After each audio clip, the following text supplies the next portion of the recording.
What's going on YouTube? My name is Josh and welcome to the third episode of the Strength and Muscle Building series, where I talk about all the basics on how to build strength and size, all backed up by the scientific literature. So today's topic, what I want to talk about is training till failure. So if you may or may not already know, training till absolute failure is an old school way of training. It's been very popularized by a lot of old school bodybuilders and is still used as a modality in order to continue building strength and size for bodybuilders. But is it the most optimal way to train when you're trying to build muscle? Especially us people who are natural, who don't take any anabolic steroids. One thing that we have to consider is recovery, which becomes a lot more difficult for people who aren't taking any performance enhancing drugs. So a few questions I want to go over is if the extra effort necessary in order to build muscle, and is training till failure optimal in order to build strength? So let's dive in on the pros and cons of training till failure and how you can apply it to your training. So what exactly does it mean to train till failure? Train till failure pretty much means that you do so many reps in a single set until the point that you physically can't do any more reps. The theory behind training till failure is to induce muscle growth by pumping blood to the muscle to its maximal capacity. What occurs when you have all this blood in the muscle is that accumulation of metabolites starts to occur, which leads to an interference of muscle contraction, which in turn leads to fatigue. So what are the pros for training till failure? One thing I love about training till failure is that you get the feeling that you left no room on the table for gains to be made. So you pretty much feel like you've trained the muscle to its full capacity, which feels like you've done everything you can in order to promote muscle growth in that one training session. Research shows that metabolic stress promotes muscle growth due to cell swelling, which in turn leads to protein synthesis.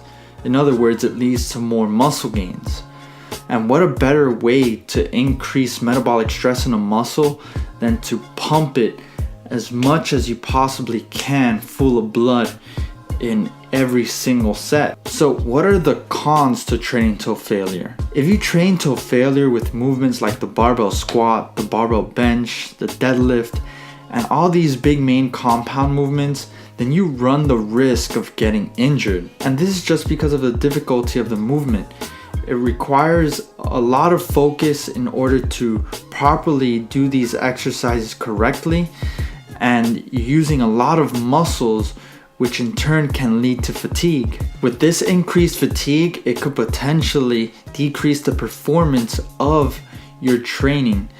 And not only that, it can decrease the performance of your training for the following weeks due to how it affects your central nervous system. One of the biggest issues when it comes to building muscle and fatigue is that if you're constantly training to failure, and again, if this is causing you to have a decrease in performance for the following workout sessions, there can be a drastic decrease in volume, which again, like I said in my previous video, increases in volume is correlated with increases in strength and size. And if volume is being hindered over time, it can pretty much negatively affect your muscle gains. A lot of research has showed that if you train till failure, the recovery between your sets is greatly delayed, and this in turn gives you less time to be able to train and fit in more volume than you could be if you weren't training till failure.